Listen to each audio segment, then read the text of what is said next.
ప్రస్తుతం ఇండియన్ క్రికెట్లో సర్ఫరాజ్ ఖాన్ పేరు మారుమోగిపోతుంది. చాలా కాలంగా టీమిండియాలో చోటు కోసం కళ్ళు కాయలు కాసేలా ఎదురు చూసిన అతనికి ఎట్టకేలకు టీంలో ప్లేస్ దక్కింది.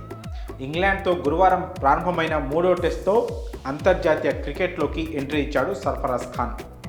భారత దిగ్గజ మాజీ క్రికెటర్ అనిల్ కుంబ్లే చేతుల మీదుగా టెస్ట్ క్యాప్ అందుకున్న సర్ఫరాజ్ తొలి మ్యాచ్ ఆడుతున్న తరుణంలో సర్ఫరాజ్ చాలా ఎమోషనల్ అయ్యాడు. మ్యాచ్ చూసేందుకు గ్రౌండ్కు వచ్చిన అతని తండ్రి నౌషద్ ఖాన్, భార్య రొమానా జాహూర్ సర్ఫరాజ్ క్యాప్ అందుకుంటున్న క్రమంలో కన్నీళ్లు పెట్టుకున్నారు. క్యాప్ అందుకున్న తర్వాత సర్ఫరాజ్ పరిగెత్తుకుంటూ వచ్చి అతని తండ్రిని కౌగిలించుకోవడం, క్యాప్ను ఆయన ముద్దాడడం, ఆ తర్వాత భార్య చేతుల్లో క్యాప్ పెట్టి ఆమె కన్నీళ్లను సర్ఫరాజ్ తుడవడం, ఈ దృశ్యాలు అందరి చేత కంటతడి పెట్టించాయి.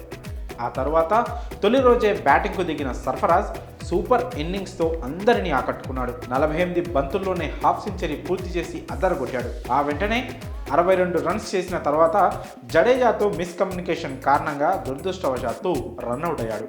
ఇలా టీమిండియాలోకి entry, family emotions, super batting, ఆ తర్వాత రన్అట్. గురువారం మొత్తం ఇండియన్ క్రికెట్లో సర్ఫరాజ్ పేరు ఇలా మారుమోగిపోయింది. సోషల్ మీడియాలోని ఏ ప్లాట్ఫామ్ చూసినా సర్ఫరాజ్ గురించే టాక్. అతని వీడియోలు బాగా వైరల్ అయ్యాయి. అతనితో పాటు అతని తండ్రి, భార్య వీడియోలు కూడా హల్చల్ చేశాయి. ముఖ్యంగా సర్ఫరాజ్ ఖాన్ హాఫ్ సెంచరీ చేసిన తర్వాత అతని భార్య ఫ్లయింగ్ కిసెస్ ఇస్తూ సర్ఫరాజ్పై తన ప్రేమను వ్యక్తం చేసింది. దీంతో ఆమె గురించి, ఆమె బ్యాక్గ్రౌండ్ గురించి నెటిజన్లు సెర్చ్ చేయడం మొదలుపెట్టారు.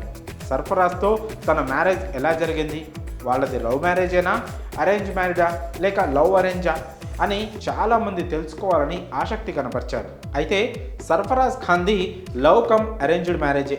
మరి సర్ఫరాజ్ ఖాన్ క్యూట్ లవ్ స్టోరీని ఇప్పుడు పూర్తిగా తెలుసుకుందాం. సర్ఫరాజ్ ఖాన్ ముంబైకి చెందిన కుర్రాడు. క్రికెటే జీవితంగా బతుకుతున్న ఈ కుర్రాడి జీవితంలోకి రొమానా జాహూర్ అనే అందాల రాశి ఎంట్రీ ఇచ్చింది. ఒకసారి రొమానా తన స్నేహితురాలితో కలిసి క్రికెట్ మ్యాచ్ చూసేందుకు వచ్చింది. ఆ ఫ్రెండ్ సర్ఫరాజ్కు కజిన్ అవుతుంది. ఆ మ్యాచ్ ముగిసిన తర్వాత సర్ఫరాజ్ తన కజిన్ను కలిశాడు. ఆమెతో ఉన్న రొమానా కూడా సర్ఫరాజ్ను కలిసింది. సర్ఫరాజ్, రొమానా తొలిసారి ఇక్కడే కలుసుకున్నారు. లవ్ ఎట్ ఫస్ట్ సైట్లా ఒకరిపై ఒకరికి ఇష్టం కలిగింది. ఆ తర్వాత ఇద్దరు ఫోన్ నెంబర్లు మార్చుకొని ఒకరి గురించి ఒకరు తెలుసుకున్నారు. రొమానా జమ్మూ కాశ్మీర్కు చెందిన అమ్మాయి, బీఎస్సీ వరకు చదువుకుంది. సర్ఫరాజ్తో పరిచయం అయ్యాక అతనే జీవితంగా బతికింది. ఇలా చాలా రోజులు ప్రేమలో ఉన్న ఈ జంట పెళ్లి వైపు చాలా ఈజీగా అడుగులేసింది. టీమిండియాకు ఆడిన తర్వాతే పెళ్లి చేసుకుంటాడని సర్ఫరాజ్ కుటుంబంతో పాటు అతని స్నేహితులు భావించారు. కానీ కళ్యాణం వచ్చినా కక్కొచ్చినా ఆగదంటారు కదా, అలానే సర్ఫరాజ్ జీవితంలోకి రొమానా కూడా బ్రేకులు లేని బండిలా దూసుకొచ్చింది. ఇక్కడ ఊహించని ట్విస్ట్ ఏంటంటే తమ ప్రేమ సంగతి సర్ఫరాజ్ ఇంట్లో రొమానానే చెప్పింది.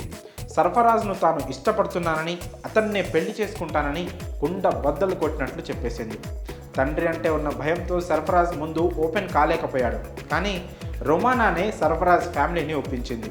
ఇరు కుటుంబాల వారు కూడా సర్ఫరాజ్, రొమానా ప్రేమను అంగీకరించడంతో 2023 ఆగస్టు 6న ఈ జంట నిఖాతో ఒక్కటయ్యారు. ఆ అమ్మాయి ఇంట్లోకి అడుగుపెట్టిన వేళ విశేషం. ఆమె వచ్చిన 6 నెలలకే సర్ఫరాజ్కు టీమిండియాలో చోటు దక్కింది. మరి సర్ఫరాజ్, రొమానా క్యూట్ లవ్ స్టోరీపై మీ అభిప్రాయంలో కామెంట్స్ రూపంలో తెలియజేయండి.